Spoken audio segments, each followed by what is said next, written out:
अस्सलाम वालेकुम नाज़रीन, आज के प्रोग्राम में हम बात करेंगे ख़ास तौर पर वफाकी हुकूमत की। अगर बात करें तो वफाकी हुकूमत की जानब से मुतअद्दिद ऐसे महकमे हैं जिनकी निजकारी की जाएगी या फिर उनको ख़त्म कर दिया जाएगा।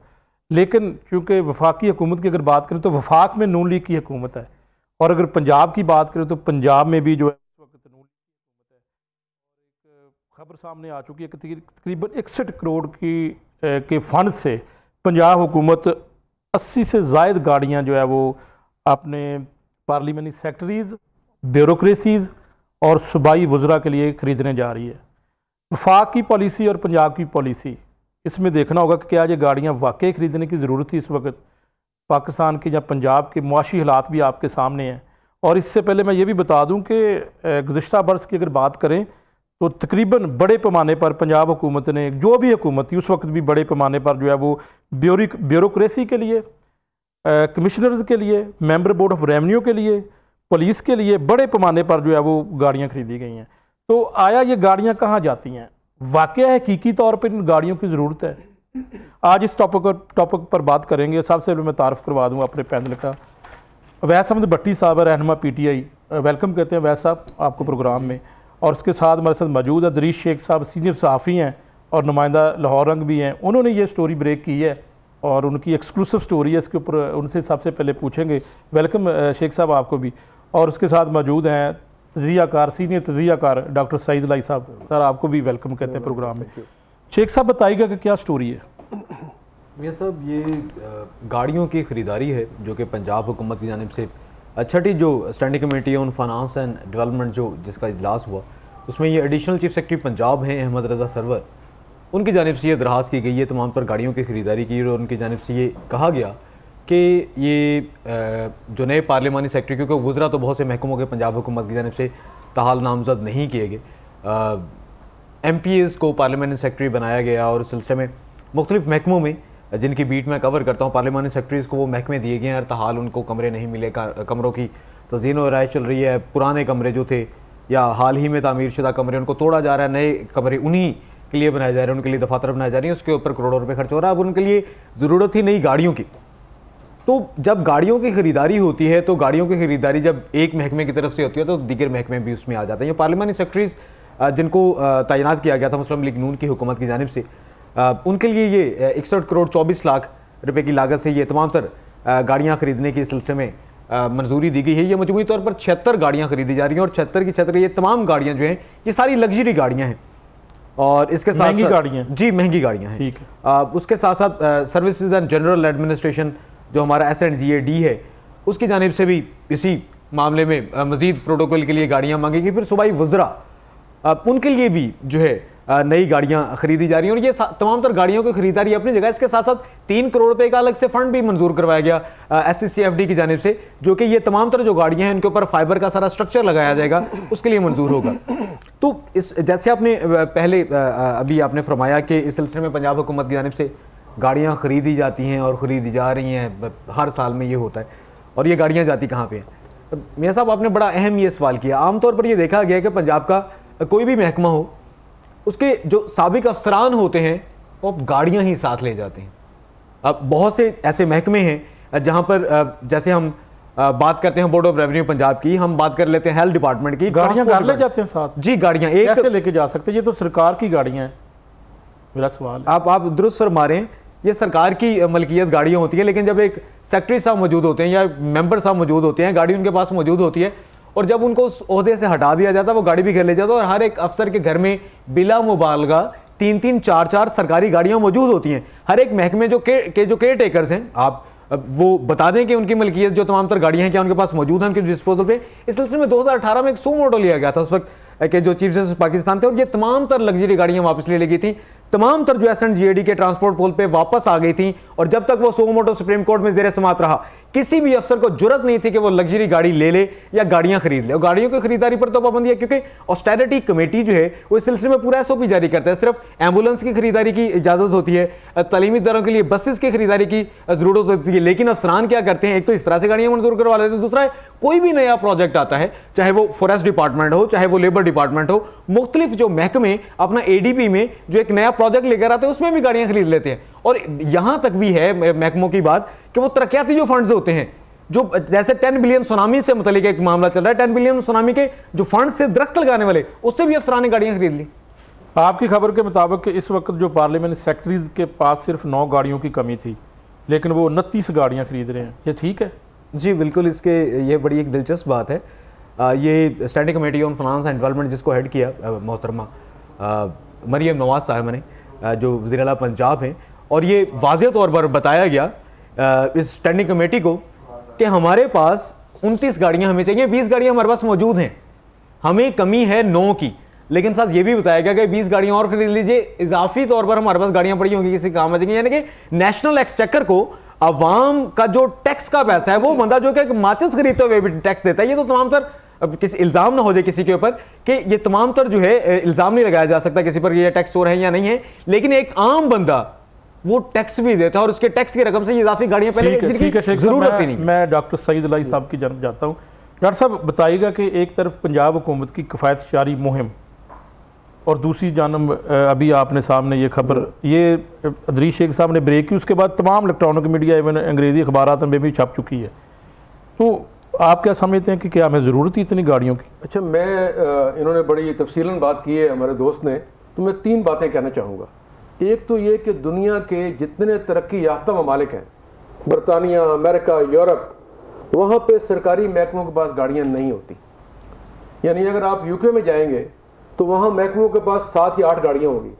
अक्सर लोग वहाँ पे ट्रेन, ट्यूब, बस, टैक्सी या दीगर चीज़ें इस्तेमाल करते हैं, और उसके अलावा मुख्तलिफ महकमों की अपनी गाड़ियाँ नहीं होती, वो हस्बे ज़रूरत किराए पे लेते हैं या उनको रेंट कार करते हैं या वो टैक्सी यूज़ करते हैं।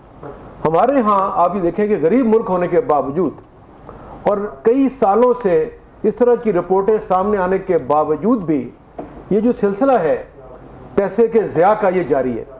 और मैं आपको सबसे अहम बात बताऊं, जो उन्होंने 2 बातें कही हैं। एक तो ये कि जो मुलाजिम सरकारी आईजी, सेक्रेटरी रिटायर होते हैं, उसके बावजूद वो गाड़ियां, स्टाफ, मोटरसाइकिलें अपने घर ले जाते हैं।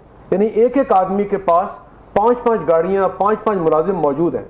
और उसके लिए मैंने एक तजवीज़ दी थी कि अगर ये इनकार करते हैं तो आप इनके घरों पे सिर्फ ड्रोन उड़ा दें और उनकी पिक्चर्स ले लें कि एक सरकारी और रिटायर्ड मुलाजमीन के घर में कितनी गाड़ियाँ खड़ी हैं। दूसरी बात यह है कि इसमें जो इन्होंने आज बात की है कि जो 28 पार्लिमानी सेक्रेटरीज हैं, या फ़र्ज़ करें 10 वज़ीर हैं, तो ये पुराना वतीरा है ब्यूरोक्रेसी का कि वो जब गाड़ियाँ लेने जाते हैं तो वो कहते हैं जी हमें वज़ीरों को चाहिए 5 गाड़ियाँ, इनको इतनी गाड़ियाँ, तो वो तकरीबन 50% गाड़ियाँ उनको देकर 50 अपने आप ये कहते हैं कि वज़ीरों और ये पार्लियामेंट सेक्रेटरीज के नाम पर ब्यूरोक्रेसी खुद नहीं, गाड़ियाँ लेते हैं वो, लेकिन उनको आगे करते हैं कि इनके लिए ले रहे हैं उनके नाम पर। हाँ जी, और 35 गाड़ियाँ इस्तेमाल कौन करता है? देखें, अगर 70 गाड़ियाँ ली तो 35 तो दे दी पार्लिमानी सेक्रेटरीज को और मिनिस्टर्स को, और 35 गाड़ियाँ ब्यूरोक्रेसी के ज़रिए इस्तेमाल आ गई। तो ये एक आड़ है। डॉक्टर साहब, ये तो फिर मिली भगत है। मिली भगत है जी। दूसरी बात एक और है कि हर साल पुलिस के आईजी साहब आते हैं, वो मुख्तलिफ मीटिंग में कहते हैं जी गाड़ियाँ नहीं है, असला नहीं है, वर्दियाँ नहीं है, रोनर होते हैं। अरबों रुपया मिलता है, और वो अरबों रुपया कहाँ खर्च हो रहा है? आप देखेंगे थानों की ब्यूटिफिकेशन पे। अंदर निज़ाम वही है, करप्शन भी वही है, टॉर्चर भी वही है, AC लग गए हैं, शीशे लग गए हैं, और एक एक जो गाड़ियाँ आती हैं वो थानों में तो चलती नहीं है, वो तो अफसरों के घरों में है या किसी को भाई को दी हुई है, चचा को दी हुई है। ये तो अपनी स्टोरी अगली जब बनाएंगे, मुतअद्दिद प्रोग्राम हम कर चुके हैं, उस पर मैं कह रहा हूँ लिखें कि एक एक आदमी अपने किन किन अजीजों को गाड़ियाँ देता है, बल्कि अपने दोस्तों को सरकारी गाड़ियाँ दी होती हैं। मेरे पास एक लिस्ट मौजूद है कि रिटायर्ड मुलाजमीन, सेक्रेटरी रिटायर हुए 3 साल हो गए हैं, सरकारी गाड़ी इस्तेमाल कर रहे हैं। IG रिटायर हुआ, 5 गाड़ियाँ घर खड़ी हुई हैं। उसमें मेरी गुजारिश ये है कि इस वक्त आपने एक सवाल किया है, तो मसला जिसको हम बयान कर रहे हैं इसका हल भी बताना चाहिए ना। तो मैं एक हल बता देता हूँ आपको कि ये हम इस सिलसिले को रोक सकते हैं कि ये सरकारी ख़रीदारी जो है बंद कर दी जाए, और अगर की भी जाए तो हर गाड़ी को मोनेटाइज कर दिया जाए। यानी जिस अफसर को गाड़ी दी जाए उसके हवाले कर दी जाए, उसकी तनख्वाह से पैसे कटते रहें, और उसकी मेंटेनेंस जब तक वो मुलाजिम है वो हुकूमत देती रहे, तो वो गाड़ी का ध्यान भी रखेंगे, गाड़ी की परवाह भी करेंगे, गाड़ी का मिसयूज भी नहीं होगा, और गाड़ी किसी को दी भी नहीं जा सकेगी। लेकिन डॉक्टर साहब, हमारे तो यहाँ पर उल्ट है ना, गाड़ी घर भी लेकर अफसर जाता है, गाड़ी की मेंटेनेंस भी सरकारी तौर पर होती है, पेट्रोल जो है वो भी सरकारी तौर पर दिया जाता है, और फिर कोई भी रिश्तेदार या बेटा, बल्कि बहुत सारे अफसरान, हमारे बड़े प्रोग्राम हो चुके हैं इसके ऊपर, वो अपने बच्चों को, बच्चे स्कूल छोड़ते हैं और फिर लेके भी आते हैं सरकारी गाड़ी पे। इस तरह मिसयूज होता है। हम वैस अहमद भट्टी साहब की तरफ जाते हैं जो रहनुमा PTI है। वैस भट्टी साहब क्या कहेंगे आप? बिस्मिल्लाहिर्रहमानिर्रहीम, बहुत शुक्रिया ये साहब। देखिए, मैं बिल्कुल एग्री करता हूँ डॉक्टर सईद इलाही साहब से और अपने भाई अजीज शेख साहब से। देखिए, ये एक गरीब मुल्क के साथ, वो मुल्क जो IMF के कर्जे लेने के लिए पिछले 2 महीनों से उनके पीछे पड़ा हुआ है कि हमें कर्ज दे दें, हमें, हमारी मीशत नहीं चल रही, हमारी मीशत डाउन है, डाउनफॉल होने की तरफ जा रहा है एक मुल्क। इस मुल्क के अंदर डॉलर रेट काबू में नहीं है, इस मुल्क के अंदर पाउंड का रेट है वो डे बाय डे ऊपर जा रहा है। बट जो इशराफिया की हमारे यहाँ पे अय्याशियाँ हैं वो ख़त्म होने को नहीं है। जिस दिन मरियम नवाज साहिबा चीफ मिनिस्टर ऑफ पंजाब का हलफ उठाती हैं, उस दिन उन्होंने कफ़ायत शारी मुहिम का अभी जिक्र कर रहे थे, उन्होंने कफ़ायत शारी मुहिम का जिक्र किया और उन्होंने कहा कि जी मैं जो मिनिस्टर्स हैं कम से कम रखूंगी। मिनिस्टर्स उन्होंने कम से कम रख लिए। मैं मानता हूं कि पिछली कई गवर्नमेंट्स में, चाहे वो हमारी PTI की भी है, नून लीग की भी, पर जितनी भी गवर्नमेंट रही है, मिनिस्टर्स की एक लाइन रही है। बट अनफॉर्चुनेटली मरियम नवाज साहिबा ने जब ये स्टेप लिया, बड़ा एक अप्रिशिएबल स्टेप था उनका कि वो कम मिनिस्टर्स रखेंगी। बट अनफॉर्चुनेटली जब ये लास्ट वीक जब ये पार्लियामेंट्री सेक्रेटरीज के डिपार्टमेंट अलॉट हुए, एलोकेट किए गए, एलोकेशन के बाद उन्होंने वही वतीरा अपनाया कि जो लोग पीछे अपनाते थे। कहां पे गए मरियम नवाज साहिबा? ये आप कहती थी कि मैं जो यंग जनरेशन है मेरी, जो यंग मिनिस्टर्स लेके आ रही हूँ, यंग मिनिस्टर्स ने आते साथ वो जो बाबे के पुराने जो मिनिस्टर्स की आप बात करती थी कि जो पुराने मिनिस्टर्स मैं नहीं लेके आऊंगी। देखिए, क्या ये आपका क्या ये मिनिस्टर जिनकी आप बात करती थी या पार्लियामेंट सेक्रेटरीज की आप बात करती थी कि मैं यंग ब्लड को आगे लेके आ रही हूं, आपने नो डाउट इमरान खान का जो विजन था यंग जनरेशन को आगे लेके, आपने अडॉप्ट किया, उसको पकड़ा। बट उसके लिए आपको यह चाहिए था कि आप जो कफायत शारी का आपने पहला जुमला पंजाब असेंबली के अंदर खड़े होकर अपनी स्पीच में कहा था ना, आप उसको अपनाती। लेकिन वैस भट्टी साहब, मेरा यहाँ पर सवाल ये है कि आपने भी तो गवर्नर हाउस को यूनिवर्सिटी बनाने का जो है वो कहा था, फिर आपने भी तो एक बड़ी जो है वो बड़ी तादाद थी आपकी कबीना के अंदर। आपका मैं बता दूं कि आपके दौर में भी फॉर्च्यूनर्स और लग्जरी गाड़ियां खरीदी गई बड़ी तादाद में, करोड़ों की बेची। हम लोगों ने वहां पे जो बात करते थे प्राइम मिनिस्टर हाउस के अंदर, क्या आप नहीं देखा कि वहां पे लग्जरी गाड़ियां सेल हुई? क्या आप नहीं देखा कि देखिए ये स्टेप होता है ना, PTI ने एक स्टेप लिया। PTI के दौर के अंदर वो जो अभी 2018 की बात कर रहे थे, चीफ जस्टिस ने सुमोटो लिया, PTI के दौर के अंदर कोई नई गाड़ियां नहीं खरीदी की। अगर कोई इस तरह की है, हमारे पास डाटा है वैसा, हमारे पास डाटा है। इट मींस आप कह रहे हैं कि जी ये जो कोर्ट ऑर्डर था, कोर्ट ऑर्डर के बियॉन्ड तो कोई भी नहीं जा सकता, ऐसा बिल्कुल नहीं है। अगर कोई डाटा होता तो बिल्कुल उस टाइम मीडिया के ऊपर आता, कुछ शेयर करते। जिस अजीज शेख साहब आज ये रिपोर्ट करें तो उस टाइम भी जरूर रिपोर्ट हुई होती। यकीनन रिपोर्ट किया होगा इनसे, अगर आप कहेंगे तो पूछ लेते हैं अभी। देखिए ये जो चीजें हैं आप हमें अगर इन चीजों में रहेंगे कि जी कल आपने इतनी गाड़ियां खरीदी, आज देखिए आप तब्दीली की बात करते हैं, लेकिन गाड़ियां जाती कहां हैं? कफायत शारी की बात मैं बताता हूं, गाड़ी कहां जाती है? सारी गाड़ियां कहां जाती हैं? आज गाड़ी एक पार्लियामेंट से मिनिस्टर के घर जाएगी, आज गाड़ी पार्लियामेंट सेक्रेटरी के घर जाएगी। ये लॉट निकलने के बाद डॉक्टर सईद साहब ने जैसे बताया कि जी हमारे जितने भी सेक्रेटरीज हैं, एडिशनल सेक्रेटरीज हैं, प्लस DCs हैं, ACs हैं, उनके घरों में जाएंगी, उनके बच्चे गएंगे। और यहाँ पे रोड के ऊपर आप देखेंगे विगो डालास के पीछे वो अपने पपीज लेके बैठे होते थे। यहाँ पे कल को ईद कुर्बान आएगी, उन्हीं गाड़ियों के अंदर ये ईद कुर्बान के लिए अपने जानवर खरीद के लाएंगे, अपने जानवरों के नहलाने के लिए इन्होंने ये गाड़ियाँ इस्तेमाल की हुई हैं। देखिए हमारे आज यहाँ पे जस्टिस हैं, उनके घर में 5-5 गाड़ियाँ हैं। मैं अपने उस जुडिशरी से बात करूं ना, हमारे जो इंसाफ करने वाले हैं वहीं से की चीजें गलत हैं। लेकिन वैसा मेरी बात सुने, 2 साल कबल भी आपकी हुकूमत थी और 2020 में भी आपकी हुकूमत थी। हमारे पास जो डाटा 8 अरब 69 करोड़ रुपए की लागत से गाड़ियां खरीदी गई। इसी तरह साल 2020 में भी 1 अरब और उससे ज्यादा 69 करोड़ रुपए की लागत से। शेख साहब बताइएगा, मैं यहाँ पर पॉइंट ऑफ व्यू शेख साहब को ले लूँ क्योंकि ये स्टोरी उनकी है। शेख साहब, वाकई PTI के दौर में या कोई भी पिछली हुकूमत है उस दौर में भी ये इतनी महंगी गाड़ियां खरीदी गई? जी बिल्कुल मियाँ साहब, अगर गुज़िश्ता 3 माली वर्षों की हम बात कर लेते हैं, परवेज़ लाई साहब शायद 5 माह के लिए वज़ीर आला पंजाब रहे और परवेज़ लाई साहब के दौर में सिर्फ उनके प्रोटोकॉल के लिए और बात यह है कि पॉलिटिकल नहीं, एडमिनिस्ट्रेटिव बात है, पढ़ी लिखी बात है, डॉक्यूमेंट्स पर बात है, मैं एक एक चीज़ को प्रूव कर सकता हूँ। उनके प्रोटोकॉल के लिए जो है 30 से ज्यादा गाड़ियां खरीदी गई। वैसा सुन ली उसके साथ साथ उसी हम पीटीए के दौर की बात कर लेते हैं।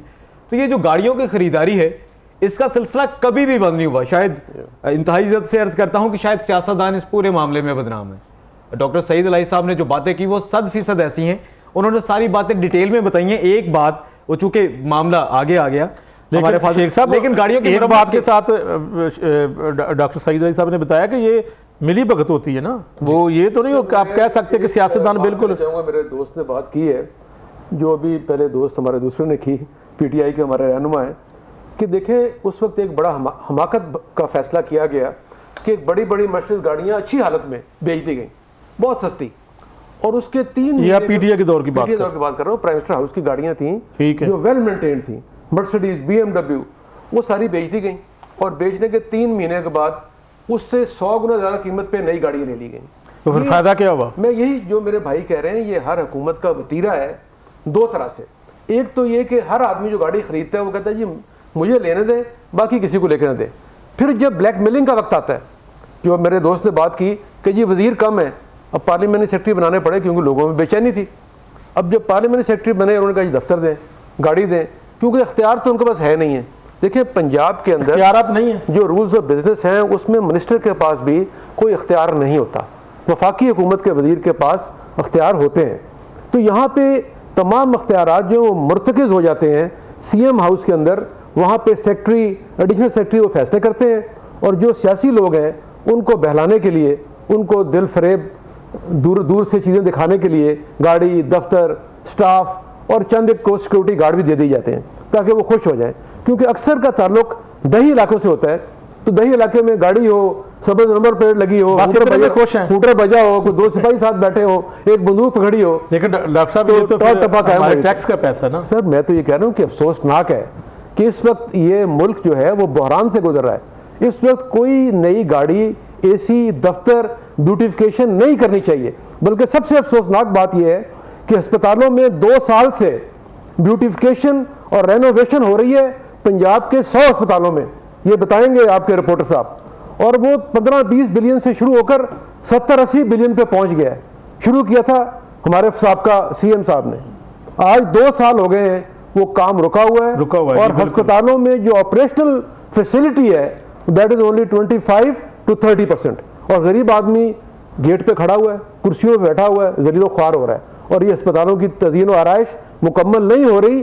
तज़यीन व आराइश की ज़रूरत नहीं थी, डॉक्टरों की ज़रूरत थी, बेड्स की, सामान की, इक्विपमेंट की, उसको भूलकर ये खूबसूरती पे।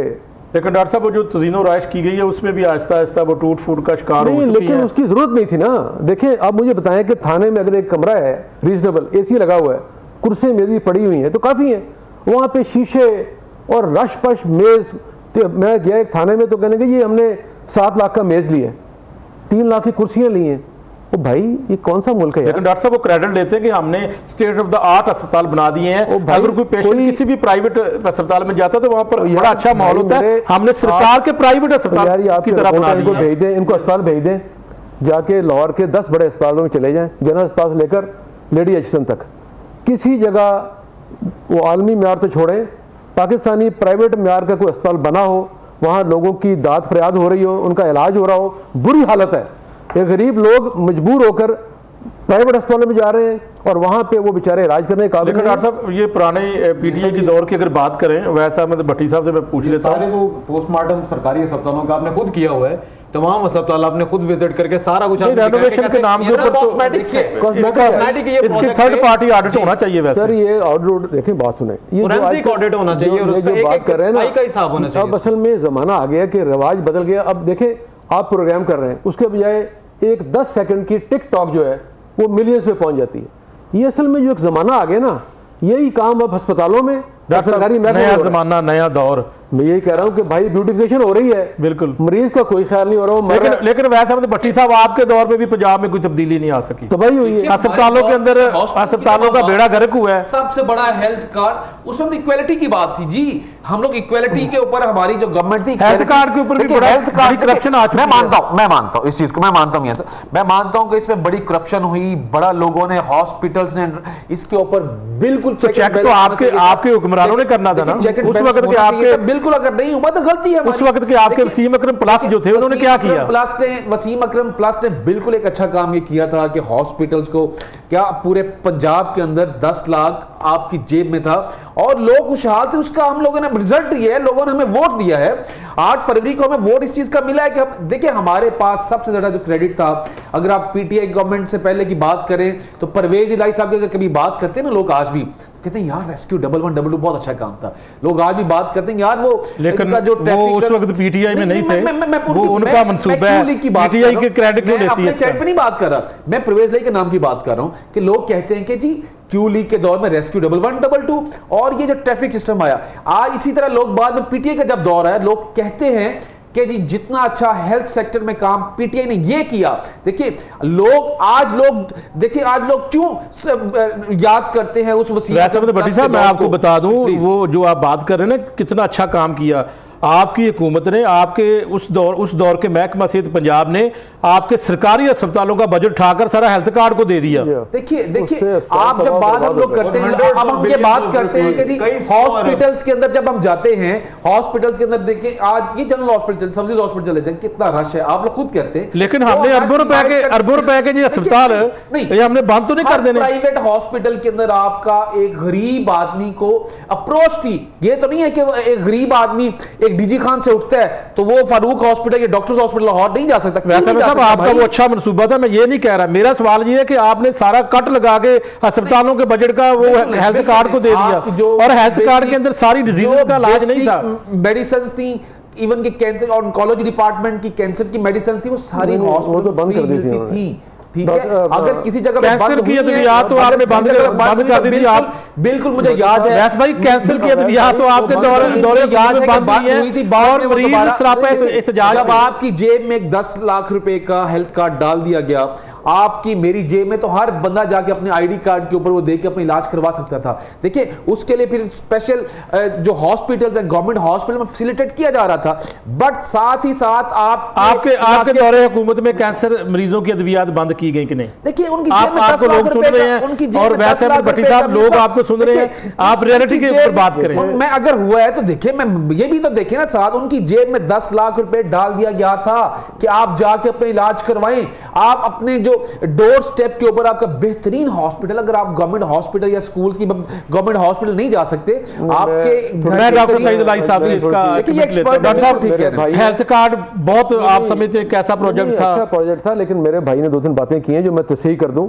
देखिए हेल्थ कार्ड से 3 नुकसान हुए, एक तो ये कि करप्शन का दरवाजा खुला और बेतहाशा लोग मुस्तफीद हुए, वो तो मान गए, दूसरा ये अपनी गलती मान चुके हैं, सरकारी इदारे जो 70 साल में बनाए गए थे वो रुक गए, उनकी मुलाजमीन की भर्ती बंद हो गई, नए आलात आने बंद हो गए। अब आपने कैंसर की बात की है, कैंसर के इलाज 10 लाख होने के बावजूद नहीं हो सकता क्योंकि वो फैसिलिटी उन अस्पतालों में मुयसर नहीं थी, वो तो 4 या 5 अस्पतालों में मुयसर थी।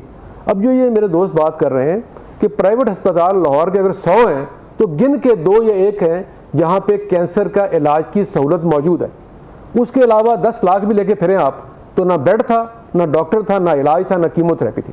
तो ये बहुत बड़ा जुर्म हुआ था कैंसर पेशेंट के साथ। दूसरी बात यह है कि देखें, मैंने कहा ना कि हमने सबने अल्लाह को जान देनी है, पार्टी को डिफेंड करना एक और बात है, लेकिन ये पार्टी का मसला नहीं है, ये इंसानी मसला है। बिल्कुल, इसीलिए मैं एतराज़ कर रहा हूँ कि इस वक्त भी आप जाइए अस्पतालों में लोग रुल गए हैं और गरीब आदमी की इतनी बुरी हालत है कि मैं आपको, एक दोस्त ने मुझे फ़ोन किया जी, कार्डियक PIC में एक औरत 3 दिन से कुर्सी पे बैठी हुई है, दिल की मरीज़ है। मैं 3 दफ़ा खुद वहाँ गया और उसके बाद उसका कहीं ऑपरेशन हुआ, क्योंकि जब मैं वहाँ गया तो मुझे उन्होंने बताया कि सर यहाँ पे तो हमारा सारा ऑपरेशन नहीं है, डॉक्टर दिन रात काम कर रहे हैं। वो जो डॉक्टर वहाँ पे, उनका कसूर नहीं है, वो तो बेचारे 50, 60, 70 की टीम है, बिल्कुल वो दिन को भी काम कर रहे हैं, शाम को भी, अब बेड के ऊपर 3-3 मरीज लटाए हुए हैं। अच्छा, एंजियोग्राफी की लाइन लगी हुई है तो दिन में मशीन की कैपेसिटी 20 है, बंदे 100 बैठे हुए हैं। बिल्कुल बिल्कुल। तो मेरा ये ख्याल है कि ये बड़ी मुजरमाना गफलत की है। हुकूमत में काम पिछली हुकूमत में भी, केयर टेकर ने भी, लेकिन लग्जरी गाड़ियां हम खरीद रहे हैं सर। वही तो मैं कह रहा हूँ, शर्मनाक बात है ना। बिल्कुल डॉक्टर साहब, डॉक्टर सईद साहब आपका बहुत शुक्रिया, और अदरीश शेख साहब आपका भी बहुत शुक्रिया, अवैस अहमद भट्टी साहब आपका भी बहुत शुक्रिया। नाज़रीन, ब्रेक के बाद हम एक और टॉपिक के ऊपर बात करेंगे। डेंगी के तकरीबन 1500 के 2000 के करीब मुलाजमीन ऐसे हैं जो कि सरापा एहतजाज है, उनको तकरीबन 89 डेज़ की सैलरी नहीं दी जा रही। क्या वजह है, इसके ऊपर हम बात करेंगे और उनका जो है वो मौक़िफ़ सामने रखेंगे। गरीब लोग जो सरापा एहतजाज है और घरों के चूल्हे बंद पड़े, इसके ऊपर बात करते हैं ब्रेक के बाद।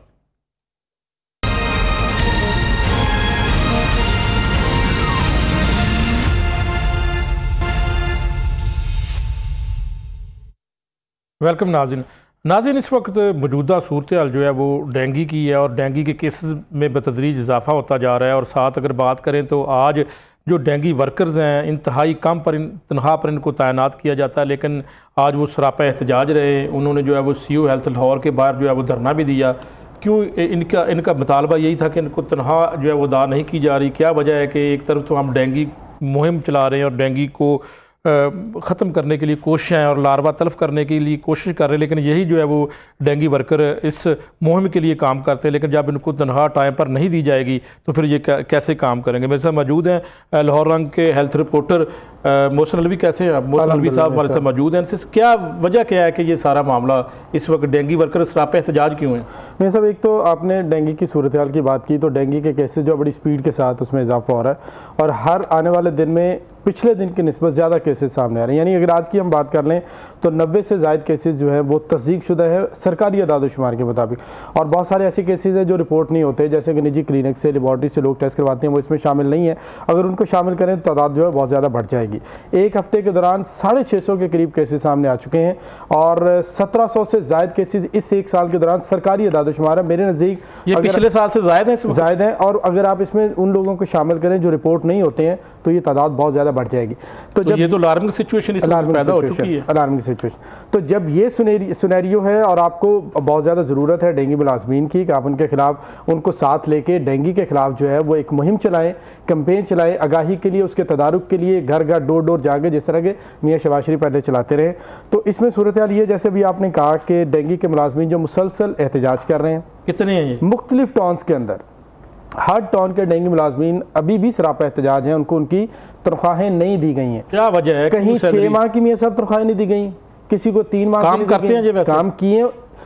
देखें, इसको कॉन्ट्रैक्ट पे रखा जाता है। उन्होंने अपना कॉन्ट्रैक्ट 3 महीने का पूरा किया, उनका कॉन्ट्रैक्ट ख़त्म हो गया, गुजरे 3 महीने गुजर गए और पिछले 3 महीने की तनख्वाह अभी तक उनको नहीं मिली, और आपने आगे और लोग भर्ती कर लिए या उनको ही आपने रिन्यू कर लिया, लेकिन 6-6 माह पुरानी तनख्वाहें जो वो काम कर चुके हैं वो उनको नहीं दी गई। मैं ये पूछना चाहता हूँ, बजट नहीं है या कोई और वजह है या जानबूझ के डिले किया जाता है? आप तो अंदर की बात बताएं, आप सारा दिन बीट कवर करते हैं। इसमें यह है कि बजट भी है और उनकी तनख्वाहें आती भी हैं, लेकिन उन तक जाती नहीं है। जो अफसरशाही के आनिया जानिया है ना, कि एक फ़ाइल यहाँ से फ़ाइल वहाँ चलेगी, वहाँ से फ़ाइल दूसरे ऑफिस चलेगी, AG ऑफिस में चलेगी, फाइनेंस में चलेगी, इसी घन चक्कर के अंदर तनख्वाहें रुकी। बजट मौजूद है, हाँ, तनख्वाहें उनकी आई हैं। वो जिस ऑफिस में जाते हैं उनको कहा जाता है जी आपकी फ़ाइल दूसरे ऑफिस में चली गई है, अब आपको वहाँ से 10 दिन बाद 20 दिन बाद मिल जाएगी। वो वहाँ जाते हैं, उनको कहा जाता है फ़ाइल दूसरे ऑफिस चली गई, एतराज़ लग के तीसरे ऑफिस चली गई।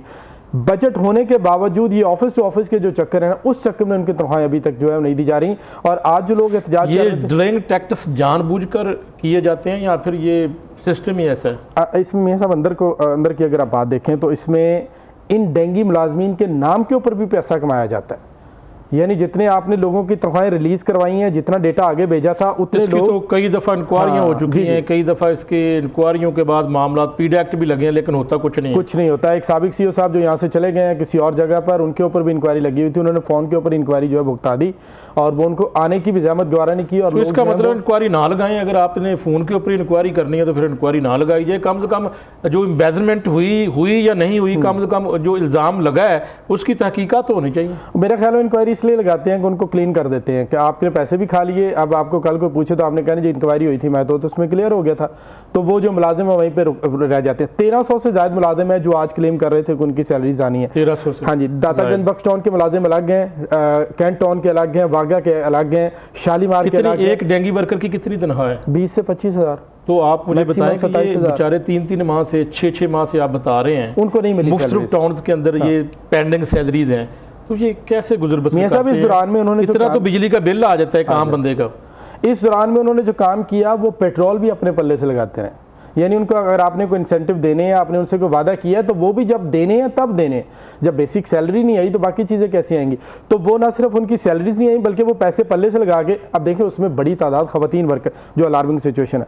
तो अब खवातीन अगर घर से निकलती हैं डेंगी जैसा या दूसरा काम करती हैं तो वो कितनी नीडी हैं, उनको कितनी ज़्यादा ज़रूरत है। कोई बेचारी फील्ड में जाके गर्मियों में सर्दियों में घर घर जाके काम कर रही, तो उनको भी सैलरीज नहीं मिली। अब ये जो एहतजाज करने वाले लोग हैं उनमें ज़्यादातर खवातीन वर्कर्स हैं। आज फिर इनको क्या कोई तसल्ली दी गई है कि आज उन्होंने ऊपर रोड के ऊपर जो एहतजाज था, सी ऑफिस के बाहर उन्होंने एहतजाज किया, वही के बाहर अंदर मुज़ाकरात हो रहे हैं, साहब ने ये कह दिया। मैंने उनसे पूछा जी आपके क्या मुज़ाकरात, बात क्या तय हुई? उन्होंने कहा जी पहले तो अफसर कोई नहीं बैठे हुए थे, अब उन्होंने कहा कि आपकी फ़ाइल जो है ना वो दूसरे ऑफिस में भेज दी है, वहाँ से 10-20 दिन बाद आप पता कीजिएगा, वहाँ से रिलीज़ होकर फिर फलाने ऑफिस में जाएगी तो फिर फलान दिन को आपको मिल जाएगी, यानी कि कुछ नहीं मिलेगा तो कर जाओ। फिर उन्होंने कहा कि जो SHO साहब अंदर बैठे हुए थे, खवातीन वर्कर्स को ये कहा गया, पुलिस आ गई थी जी, पुलिस वहाँ पर थी, उन्होंने कहा कि आप चले जाएं नहीं तो आपको उठा के ले जाएंगे। डरा दिया। तो फिर बेचारे वो वर्कर जो 20,000-30,000 के लिए अपने एहतजाज कर रहे हैं सड़क के ऊपर, खवातीन बेचारी बाहर आके एहतजाज कर रही हैं, वो SHO के आगे क्या करेंगे मुझे बताएं? तो अल्टीमेट उन्होंने घर जाना है, तो फिर उनको कहा जाता है या तो फिर आपको वैनों में, पुलिस वैनों में डालेंगे और ले जाएंगे, तो या फिर ये होगा कि जो आपकी मिलनी है वो भी नहीं मिलेगी। तो जो बिल्कुल जी, यहाँ पर अगर CO हेल्थ से कोशिश करें, डॉक्टर ज़हेब अगर यहाँ पर वो हमारे साथ आ जाते हैं लाइन के ऊपर, तो उनसे भी मौक़िफ़ ले लेते हैं कि असल वजह क्या है। कमिट किया हुआ है जी मोहसिन बताएं। उन्होंने कमिट किया हुआ है कि मैं इसके ऊपर आपका अपना मौक़िफ़ दूंगा, लेकिन अभी मैंने आपको जैसे बताया कि जो CO साहब यहाँ से जा चुके हैं उनकी अभी तक दौर के पैसे रहते हैं। साहब का CO हेल्थ लाहौर के दौर के अभी पैसे नहीं दिए गए, अभी पैसे रहते हैं। और मुख्तलिफ टाउन्स के ऐसे मुलाजिम हैं जो अब नाउमीद होकर घरों में बैठ गए हैं। शालीमार टाउन में आप चले जाएं, कैंट टाउन में चले जाएं, आप ये दातागंज बख्त टाउन की बात कर लें, तो बहुत सारे मुलाजमीन हैं जिन्होंने अब उम्मीद ही छोड़ दी। ये तो मुलाजिम हैं जिनकी अभी कोई 3-6 महीने पहले की बात है, वो लोग हैं जो 2-2 साल पुराने हैं और उन्होंने अब उम्मीद जो है। मुझे ये बताया कि ये पहले मुलाजमीन को निकाल देते हैं, फिर अगले मुलाजमीन रख लेते हैं 89 डेज़ के लिए, 99 दिनों के लिए, फिर उससे अगले रख लेते हैं। ये क्या मामला है, ये क्या अंदर की बात है? मियां साहब ये एक घन चक्कर है। आप नए सिरे से ये घन चक्कर, जब आप नए सिरे से मुलाजिम रखेंगे, एक ID कार्ड, एक 10 लोगों के ID कार्ड जमा करवा दिए जाते हैं कि ये हमारे डेंगी के वर्कर हैं, वो ग्राउंड पे होते ही नहीं है। उनको पता ही नहीं होता कि हमारी तो जनाब रिक्रूटमेंट भी हो गई है, हमारे तो सैलरीज भी आ रही हैं। तो जब उनके नहीं आते हैं, वो उनकी सैलरीज जो जिन्होंने करवाई होती हैं वो अपने अकाउंट्स में ले जाते हैं। फेक एंट्रीज बहुत बड़ा इशू है, फेक एंट्रीज डाली जाती हैं इनकी डेंगी वर्कर्स की। आप देखें तीसरे दिन कहीं ना कहीं से लार्वा बरामद कर लेते हैं, कोई कंपेयर नहीं है, कोई आगाही मुहिम नहीं चला रही, कोई इंसदादे डेंगी की तबी माहिरीन तड़प के बोल के मर गए हैं कि भाईजान आने वाले दिनों में सिचुएशन आउट ऑफ कंट्रोल हो जाएगी। आपको याद है जब श्रीलंका से माहिरीन मंगवाए थे, शहबाज शरीफ साहब ने इस पर बड़ा हंगामी बुनियादों पर काम किया था। तो यही वो वर्कर हैं जो आपकी कैंपेन को कामयाब बनाते हैं, दिन रात आपके लिए काम करते हैं, लेकिन वो फिर बेचारे 3-3 माह बाद अपना कॉन्ट्रैक्ट खत्म होने के बाद वो अपने पैसों के लिए तरसे। अभी आपने जो बात की, अच्छा फिर वो नए सिरे से लोगों को रखते हैं, नए सिरे से नई फेक एंट्रियां डाली जाती हैं, नए सिरे से नए फेक लोगों को बीच में रखा जाता है और उससे माल बनाया। ये जो फेक रखे जाते हैं आजकल के जदीद दौर में, जब IT का दौर है और कंप्यूटराइज दौर है, तो ये अभी भी फेक डाटे के ऊपर जो है वो बंदे रख कर जो है वो भर्तियाँ की जाती हैं। लेट्स सपोज मियां साहब मैं ऑपरेट कर रहा हूँ इसको, मैंने ही रखना है लोगों को। जब मैंने ही रखना है, मैंने ही चेक करना है, मैंने ही फेक एंट्रियां डालनी है, मैंने ही पकड़ना है, मैंने ही करना है, तो फिर किसने किसको पकड़ना? अथॉरिटी भी तो नीचे से ऊपर तक माल जाता है मियां साहब। ये अफसोसनाक, ये हकीकत है और सबको पता है, आपने बहुत इसमें काम किया हुआ है। ये नीचे से ऊपर तक सबको पता होता क्या हो रहा है और सबको माल जाता। अब देखें ना, जब आपको पता है कि मेरे नीचे वाले लोगों को पैसे नहीं मिले, लोग आपके आगे दरवाजे के आगे पीटते हैं, सर पीटते हैं, दीवारों में मारते हैं, चले जाते हैं, आप उसमें कोई। ये तो वो लोग होंगे जिन्होंने जेन्युइन काम किया है, जेन्युइन काम किया और वो चाहते हैं कि उनको उनकी तनख्वाह अदा कर दी जाए, और फिर इससे एक जुल्म इस पर और भी बड़ा किया जाता है। अच्छा, अगर किसी की आ ही गई तनख्वाह, किसी को आप देने लगे तो मियाँ साहब एक एक बंदे की तनख्वाह में से 5-5, 4-4 हज़ार रुपये काट लिए जाते हैं मुख्तलिफ मद में। सरकार 31,000 देती है, उसको 27,000 मिलते हैं, 26 उसको देते वक्त भी पैसे काट लेते हैं, यानी कि जुल्म की हाँ जी। अच्छा मुझे ये बताएं कि आजकल जो है वो ये कैश पेमेंट कर रहे हैं इन वर्कर्स को सैलरी, या फिर अभी अकाउंट में ट्रांसफ़र करना मुंतकिल कर दिया? क्योंकि पहले तक तो यही सिलसिला था कि कैश करते थे, उसमें कटौती कर ली जाती थी और कम पैसे देते थे, पैसे रख लिए जाते थे तनख्वाह में से। तो अब ये क्या सिलसिला, अभी भी ये कैश ही है या फिर अभी जो है वो बैंक ट्रांसफ़र कर दी जाती है? ये अच्छी बातें मुझे और आपको बताने के लिए की जाती हैं, लेकिन आप डेंगी वर्कर्स के पास चले जाएं, उनको अब भी बाई हैंड पैसे दिए जाते हैं, बुला के लाइन में लगा के ये 31,000 रुपये साइन करो, ये 27 उठाओ चले जाओ, नहीं तो ये भी नहीं मिलेंगे। वो बेचारा सोचता है ये गनीमत है 27 आ रहा है, ठीक है।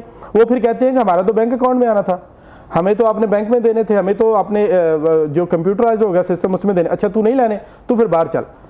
सर इतना सिस्टम खराब हो बिल्कुल। ये वो वर्कर हैं जो ना सिर्फ डेंगी में बल्कि पोलियो में भी काम करते हैं। अब देखें डेंगी के लिए इसको कौमी कॉज करार देते हैं आप, इसके लिए इमरजेंसी नाफिज करते हैं दिन रात। अब दोनों मिनिस्टर हमारे दिन रात डेंगी के ऊपर मीटिंग्स कर रहे हैं। तो भाई जिनके सर के ऊपर आपने काम करना है, जो आपकी मेन फोर्स है, वो तो बेचारे अपनी पुरानी तनख्वाहों के लिए धक्के खा रहे हैं, तो उनको आप नए सिरे में कहाँ से लगाएं? वो किस तरह काम करेंगे, कैसे आउटपुट आपको देंगे?